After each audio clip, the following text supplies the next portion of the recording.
Voilà, dans ma voiture. Hein. J'espère que vous allez bien. Moi, ça va. Impeccable. Le rythme des Vlogtober, là, c'est fort sympathique, hein, me direz-vous. Mais me voilà. Alors, là, je suis dans ma voiture, j'attends ma fille qui doit sortir d'une minute à l'autre du lycée. Je suis arrivée il y a 5 minutes, donc j'ai pu tricoter un tout petit peu. Est-ce que vous aussi, vous êtes ravis comme ça quand vous avez un petit peu d'avance à vos rendez-vous, comme ça, et qu'il faut que vous attendiez et que vous pouvez tricoter comme ça? Donc, moi, oui, clairement. Alors, je suis même déçue parce que je pense arriver beaucoup plus tôt. Et ben, finalement, non, il y avait un petit peu de travaux sur la route, voilà. Donc, déception, mais écoutez, quelques rangs, enfin quelques rangs, pas du tout, quelques mailles. Et c'est déjà ça. J'en suis là, du pull pour ma fille. La petite donc que je tricote en taille 6 ans sur le patron, mais pour correspondre normalement à un 10 ans. J'ai vraiment du mal à me rendre compte. Alors vous vous rappelez, j'avais commencé un montage provisoire pensant qu'il fallait que je fasse le col, et je me suis aperçue que c'était pas du tout comme ça qu'il fallait commencer. Donc j'ai tout défait et j'ai essayé de suivre scrupuleusement le patron, sauf que je devais être fatiguée, j'en sais rien, trop confiante, je me suis trompée, parce qu'il disait que les rangs d'augmentation c'était tous les 3 rangs, et en fait moi j'ai fait un rang sur 2 pendant... J'arrive pas bien avec en fait cette laine, j'arrive pas vraiment à lire mon tricot, les endroits. Bon là voilà, et elle va être furax si elle me voit filmer comme ça, donc je vous laisse là. Me revoilà. Oui, je crois que j'étais en train de vous dire que je m'étais trompée sur le rythme en fait des rangs d'augmentation, et que j'arrivais pas forcément à lire mon tricot, voilà, sur cette laine. J'ai du mal en fait à voir vraiment les rangs d'augmentation. Ouais, j'arrive pas... Donc tout ça pour dire que je sais pas exactement combien de fois je me suis trompée parce que je coche pas, et que comme en fait je coche pas parce que le repère qu'il y a dans le patron, pour savoir où il fallait que je m'arrête, c'était en fait le nombre total de mailles en fait sur chaque section, les épaules, le devant, le demi-devant, non, le devant, le dos et chaque épaule, chaque section voilà de manches. Donc j'y allais un petit peu comme ça, les yeux fermés, en me disant que j'augmentais un rang sur 2, et en fait que je m'arrêterais quand j'aurais le bon nombre de mailles. Sauf que là, je m'en suis aperçue au bout de quelques centimètres. Là, je pense que ça fait à peu près 2 répétitions que je fais, 2 fois 3 rangs, dont un rang d'augmentation, que je fais correctement. Donc, j'arrive pas à me rendre compte, en fait, si je vais arriver quand j'aurai le bon nombre de mailles, est-ce que j'aurai suffisamment de longueur ici? Est-ce que si je continue droit pendant quelques centimètres pour avoir la bonne longueur, est-ce que ça va aller dans la forme finale du pull, sur la morphologie en fait, est-ce que ça va bien s'adapter? J'arrive vraiment pas à me rendre compte. J'ai l'impression que c'est pas trop méchant d'avoir augmenté un peu plus vite au début. Donc en fait, si j'augmente plus vite, je pense que c'est parti un peu plus comme ça, alors que ça aurait dû faire peut-être comme ça. Bon. Je sais pas trop. Bon, enfin bon, j'ai pas envie de refaire, hein. Je me dis que à la limite... je sais pas trop ce que je me dis, mais je me dis que ça va aller, hein. J'ai pas envie de refaire, hein. J'ai déjà mal commencé avec ce pull là. J'ai envie d'avancer. Donc à mes risques et périls, j'ai envie de dire, hein. On verra bien. En tout cas, alors la laine est plutôt agréable, elle est très douce, donc elle est agréable à tricoter. Elle est assez claire, enfin elle est claire, donc pour tricoter le soir et tout, ça me pose moins de difficultés quand c'est sombre que quand que tous mes projets, voilà, où la laine est foncée, et là le soir c'est compliqué. Par contre, voilà, ce qui m'ennuie, c'est que j'ai été obligée de prendre ces aiguilles parce qu'en fait j'avais plus de câbles pour mes Ia Sharp, mon kit là que j'utilise. J'avais plus de câbles, donc j'avais des aiguilles, voilà, du bon diamètre, mais plus de câbles disponibles. Donc je me suis rabattue sur, c'était mon premier kit là de Knit Pro. Et donc elles sont pas assez pointues en fait, c'est ça qui, elles sont très bien, hein, elles glissent comme il faut, elles sont bien, mais je les trouve pas assez pointues pour attraper cette laine qui est un peu, voilà, qui est un peu épaisse. Je pense que plus pointue, je suis habituée, j'aime bien. Et aussi le câble, ça par contre, le câble, vous voyez, avec les Ia, ça fait pas de tortillon comme ça. Des fois, j'ai l'impression quand je tourne, je sais plus trop quand est-ce que ça se produit. Mais en fait, comme le câble, il tourne pas là sur l'aiguille, il est fixe en fait. Enfin, il est fixe, c'est bien interchangeable, hein, mais le câble est immobile, alors que sur les Ia, le câble, je crois que c'est à l'intérieur du petit truc en fer là, ça, il y a une rotation qui se fait, ça tourne dans le vide en fait, comme ça, quand peu importe le sens que prend le tricot, le câble, etc., il n'y a pas de torsion qui va se faire, ça va pas faire de tortillon, il n'y a pas de force en fait. Je sais pas comment expliquer. Mais c'est plus agréable, voilà, les autres pour ça aussi.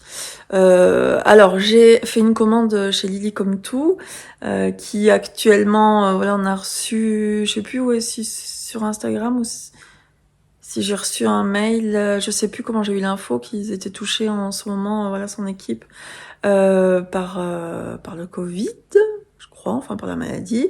Je pense que c'est le Covid. Et donc qui allait avoir du retard, voilà. Et dans la foulée, presque, j'ai reçu aussi un message comme quoi j'avais commandé plusieurs câbles pour mes aiguilles, plusieurs câbles. Je sais plus, 50 cm, je crois, 80 et 120, quelque chose comme ça. J'avais pris un peu ce qui restait. Et j'ai reçu un mail comme quoi le câble 80 n'était plus disponible, donc soit j'annulais ma commande et elle me remboursait, soit j'attendais qu'elle ait un réassort d'ici une dizaine de jours. Donc moi j'ai opté pour attendre, hein. Je n'étais pas pressée puisque bon bah là mon tricot avance quand même, mais il me tarde quand même de recevoir les nouveaux câbles. J'ai commandé aussi des bouts d'aiguilles interchangeables Ia, des diamètres, je pense que j'ai déjà. Quoique 3,5, je suis pas sûre que j'ai. Je sais pas si dans le kit Ia, on passe pas de 3,25 à 3,75. Et voilà, je crois, hein.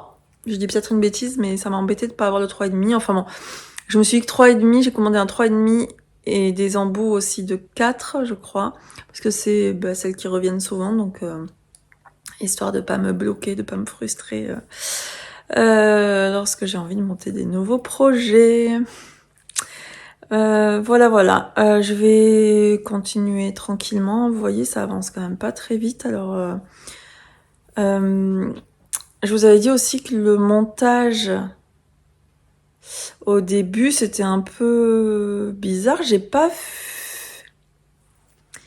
fait de rang raccourci à proprement parler. Parce que les rangs raccourcis, c'est quand on tricote en rond et que, arrivé à un endroit, hop, on fait demi-tour et on vient tricoter jusqu'à un autre endroit et ainsi de suite.